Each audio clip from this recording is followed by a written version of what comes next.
ఏపీలో జనగణన ఇవాల్టి నుంచి ప్రారంభం కానుంది. తొలి దశలో ఇళ్ల జాబితా, ఇళ్ల గణనతో పాటుగా స్వీయ గణన మొదలవుతుంది.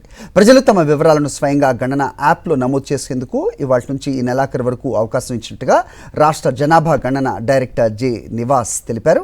ఇళ్ల జాబితా, ఇళ్ల గణన మే 1 నుంచి 30వ తేదీ వరకు కొనసాగుతుందని తెలిపారు. స్వీయ గణన అనేది మంచి విధానమని, ప్రజలు తమ వివరాలను సరిగా నమోదు చేశామనే విశ్వాసం పొందుతారని అన్నారు. స్వీయ గణన అనంతరం జనాభా గణన సిబ్బంది కూడా ప్రజలు సరిగా నమోదు చేశారా లేదా అనే పరిశీలన చేస్తారని తెలిపారు. దీనివల్ల జనాభా గణన సిబ్బంది పని సులభం అవుతుందన్నారు.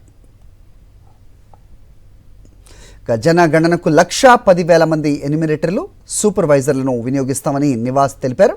జనాభా గణన సిబ్బంది 80% మంది గ్రామ, వార్డు సచివాలయ ఉద్యోగులే ఉంటారని తెలిపారు. జనాభా గణనకు వచ్చే సిబ్బందికి ప్రజలు సహకరించాలని, వాస్తవ సమాచారం ఇవ్వాలని కోరారు. సిబ్బందికి ఆటంకాలు కలిగిస్తే క్రిమినల్ చర్యలు తీసుకుంటామన్నారు. 2027 ఫిబ్రవరి 28వ తేదీ అర్ధరాత్రి 12 గంటల వరకు ఉన్న జనగణన ఆధారంగా ఇది జరుగుతుందన్నారు.